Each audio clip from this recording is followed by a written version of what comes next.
দাবিটা করছেন যে তার ভিডিও, আপনারা ভিডিও স্টেটমেন্ট চান এবং পুলিশ আপনাদের প্রতিশ্রুতি দিছে আপনাদেরকে 10 মিনিট দিবে মারার জন্য, তাই তো? 10টা মেয়েকে মাত্র। আচ্ছা 10টা মেয়ে, তার মধ্যে 4টাই ওর রেপের ভিকটিম।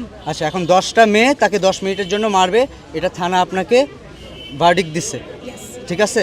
এখন আমি আপনাদের বলি, বাংলাদেশ সেনাবাহিনী এখন থানার প্রোটেকশনের জন্য এবং বাহিরে যে কোনো ধরনের বিশৃঙ্খলা, মারামারি, আগুন, অরাজকতা সকল কিছুর জন্য সেনাবাহিনীকে শেষ করতে দাও, শেষ করতে দাও। Let me finish.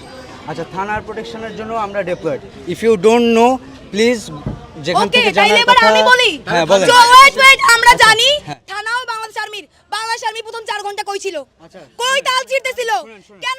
প্রথমত এই থানার পুলিশকে এই কাজে কোনো দরকার ছিল না, কারণ মামলা ছিল ধানমন্ডি থানার নাকি কই কলাবাগান থানার। ওয়েট, পুলিশ আমরা যখন বললাম আমাদের অভিযোগ নাই, পুলিশের সাথে আমাদের কোনো কাজবাজ নাই, আমরা ওকে নিয়ে আমাদের প্রতিষ্ঠান আছে স্বায়ত্তশাসিত প্রতিষ্ঠান, ওখানে নিয়ে যাব, ওখানে যা হবার হবে। তখন পুলিশ বললো যে না এটা করিয়েন না, ওখানে অনেক মেয়ে, ও তো একটা রেপিস্ট, ওকে সব মেয়ে মিলে মেরে ফেলবে। পুলিশ অর্থদণ্ড দিয়ে নেগোশিয়েট করতে চাইছে। পুলিশ বলছে চাইলে আপনারা অর্থদণ্ড নেন। আমাকে পার্সোনালি এই প্রস্তাবও দিছে যে ওকে আমরা অনেক টাকা অর্থদণ্ড দেই, পারলে সব টাকাটা আপনারা নিয়ে যান। কেন 5 ঘন্টা পরে গেল এবং ওয়েট, ইটস মাই টার্ন নাও।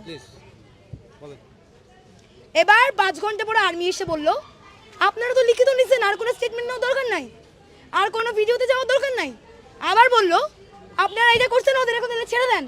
আবার বলল পুলিশকে যে ঠিক আছে পুলিশ, আপনারা যে প্রপোজাল ছাত্রদেরকে দিয়ে এখানে দাঁড় করে রাখছিলেন একজন রেপিস্টকে মারার হাত থেকে বাঁচাইতে, সেই বক্তব্য আপনি প্রত্যাখ্যান করেন। আপনি এটা বলেছেন কিনা? অবশ্যই আপনি বলেছেন। আপনি আমাকে বলেছেন যে তার স্টেটমেন্ট তো হয়ে গেছে, এখন আর ভিডিও করার কি দরকার? You said this to me. আমি তাকে বলছি, you said this to me. শুনেন কথাটা শুনেন। আপনারা তার ভিডিও স্টেটমেন্ট নিতে চাইছেন, ঠিক আছে? আপনি বলছেন না। হ্যাঁ আমি না বলি নাই, আমি বলছি যে তার আমার স্টেটমেন্ট ঘরের ছেলেরা শুনেন আপনি আমার কথা শুনেন। আপনি আমাকে বলছেন যে সে স্টেটমেন্ট দিচ্ছে, আমি বললাম তার স্টেটমেন্টটা নিয়ে আপনারা কেস করেন। আপনারা বললেন ভিডিও স্টেটমেন্ট চান, ঠিক আছে? তাহলে পরে যখন মানে সে রাজি হচ্ছিল না, তাকে আপনারা গায়ে হাত দিবেন, তখন আমি বললাম ঠিক আছে আপনারা স্টেটমেন্ট নেন, ভিডিও স্টেটমেন্ট নেন। আপনি বারবার এই যে এতগুলো সংবাদ মাধ্যমকে আপনি বারবার একটা করে ভুল ইনফরমেশন দিচ্ছেন। অবশ্যই একটা করে ভুল ইনফরমেশন দিচ্ছেন। আপনি বলছেন আমরা মারবো, আমরা মারার প্রপোজাল আমাদের ছিল না, বারবার বলতেছেন এটা কারেকশন করে বলেন। প্রপোজাল জারি থাক, পুলিশের থাক, আপনাদের থাক, we can not let it happen. আপনারা তাদের গায়ে হাত তুলতে, তার গায়ে সে রেপিস্ট হোক, তার জন্য আপনি তার গায়ে বা আপনারা 10 জন মেয়ে তার গায়ে হাত তুলতে পারেন না। এই এক মিনিট প্লিজ এক মিনিট শুনেন উল্টাপাল্টা কথা বলেন না, শুনেন। আমরা উল্টাপাল্টা না, আমরা আপনাদের কথা উল্টাপাল্টা বলছি। না শুনেন, আপনারা তাকে পুলিশ স্টেশনে নিয়ে আসছেন, নিয়ে এসে বললেন যে পুলিশ তখন আপনাদের বললো যে 10 জন আপনারা মিলে মারবেন। এটা কোনোভাবেই লজিক্যাল না, পুলিশ বললেও লজিক্যাল না। তাইলে পুলিশ কেন ইলজিক্যাল কথা আমাদেরকে বলে বুঝ দিল? তাইলে এই কথা বলে বুঝ দিল কেন? আর আপনি আসলেন কেন? শুনেন আমি আসছি, তারা আপনাদের মারতে যখন উদ্যত হয়েছেন তখন আমি আসছি, বুঝতে পারছেন? আমার শুনতেছেন? কথাটা শুনেন। সারা বাংলাদেশ আর্মির খেলা দেখেন। একটা তো একটা রেপিস্টকে ঠেকাইতে আসছে, দ্বিতীয়ত তারা আমাদেরকে আইন দেখাচ্ছে যে we can not do this. এই তারা যদি এরকম ইউ ক্যান নট ডু দিসে থাকতো, তাহলে আমার এতগুলো মেয়ে কেন রেপ হচ্ছে? তারা কি করতেছে? শুনেন আপনি আমার কথা।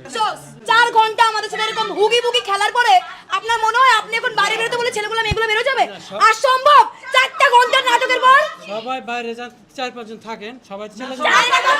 ভাই আপনি পুলিশের সামনে স্বীকার করে এমন কেন লিখেন না ভাই?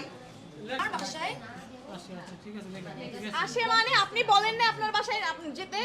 আচ্ছা লিখছে তার সাথে। আচ্ছা তুমি বলছো তোমার বাসায় যেতে, তোমার বাসার দরজা বন্ধ হয়ে গেছে। ও আচ্ছা হ্যাঁ, আমি তো আপনাকে আগেও বলছিলাম। আজকে যদি এই কাজটা আমার বাসায় চাবি পেয়ে আমার বাসায় করতে, খোদার কসম আমি এখান থেকে খুন কইরা এখনই ফাঁসির জেলের মধ্যে ঢুকে যেতাম। বুঝছস? তুই আমার বাসায় এই নোংরামি করতে আমার ছোট বোন নিয়ে যেতে গেছিলি শালা শুয়োর। নো নোংরা ছবি না তো, আমার প্রাইভেট পার্টের ছবি, গোপনাঙ্গের ছবি। আমার পারমিশন করতে দরকার ছিল না, এখন দেখেন। সো প্লিজ নোংরা ছবি না কোনো। এরকম হুগি বুগি খেলার পরে আপনার মনে হয় আপনি এখন বাইরে বেরোতে বলে ছেলেগুলো মেয়েগুলো বেরো যাবে? আর সম্ভব? 4টা ঘন্টার নাটকের পর সবাই বাইরে যান, 4-5 জন থাকেন, সবাই চলে যান।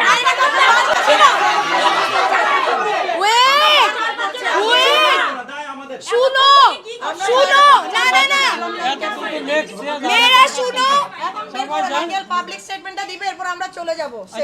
ভাই তোরা একটু শোন, শোন। আমি বলি, আর্মি ভাইয়ারা তো বের ভাই আমরা কয়টা আসছি? 7:30টার দিকে আসছি, 11:20 বাজে।